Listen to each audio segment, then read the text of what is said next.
I think it is important to make school fun. And when school is fun, you don't get kids waking up in the morning and say, do I have to come to school again?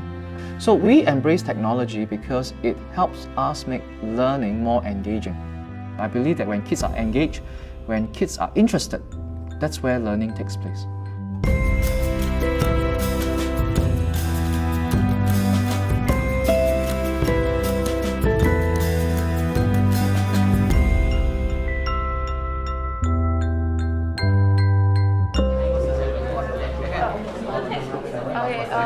The kids are really from a very different world now. And really to reach out to the kids, you need to be savvy with technology. If you're not savvy with technology, you're going to lose the kids in the school.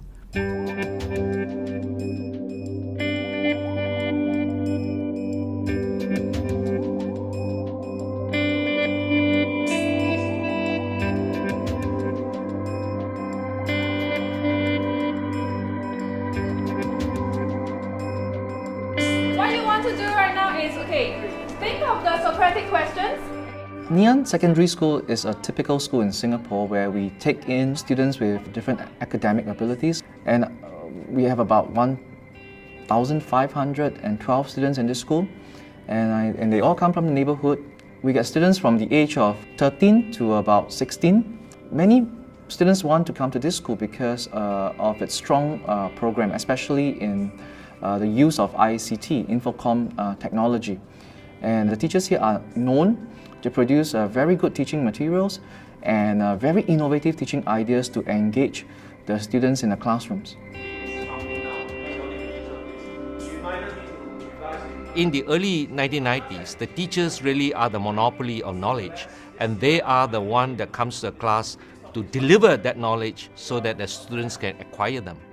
But today, knowledge is no more a monopoly among the teachers, because students can get knowledge from a myriad of sources.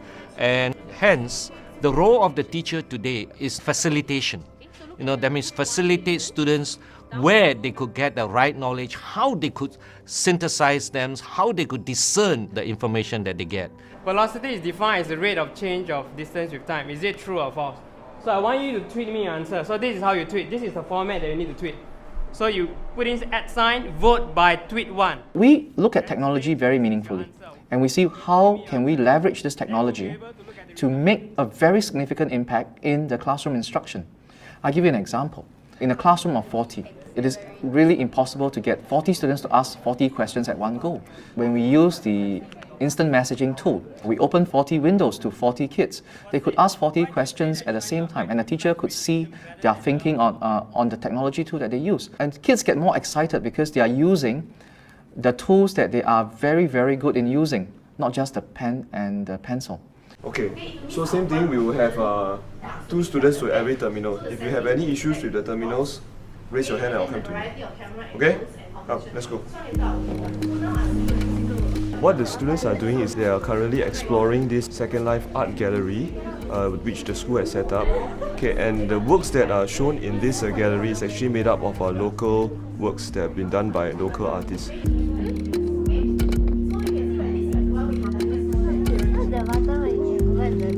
First of all, the online platform is very, very useful because it's something that really engages the students. They will be chatting with one another, about the works using the elements of art, principles of design, as well as reading other students' comments as well. If they would like to, they can actually leave notes for other students to read.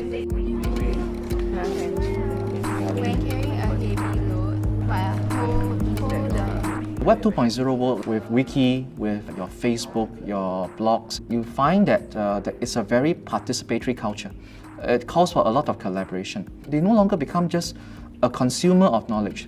They actually produce knowledge. What are the important things that you have discovered so far?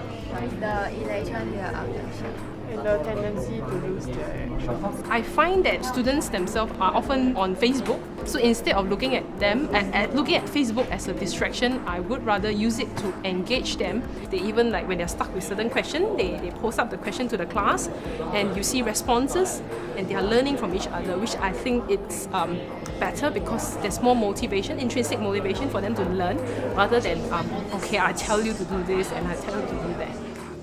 I would say that the teachers in this school, myself included, we scan the globe for best practices.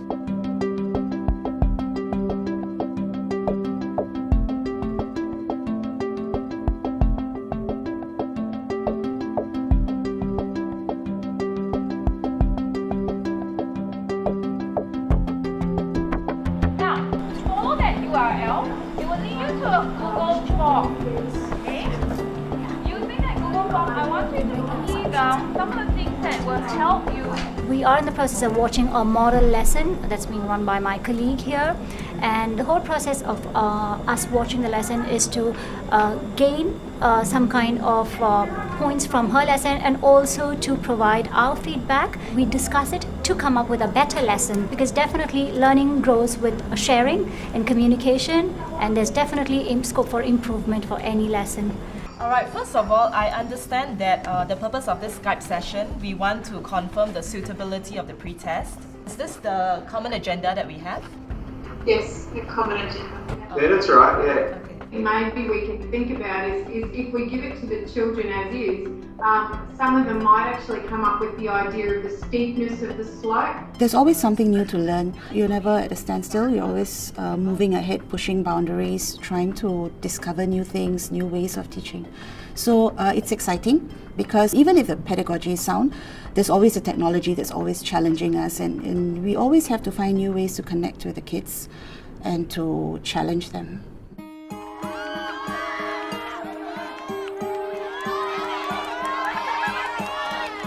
So I think we do look at how the world has changed, and teaching cannot stay stagnant. So the teachers recognize the fact that they cannot teach the same way they were taught 10, 20 years ago, that they have to be very adaptive in their methods. And when they do that well, they know they are going to engage the kids. And when you engage the kids, that is where real learning takes place.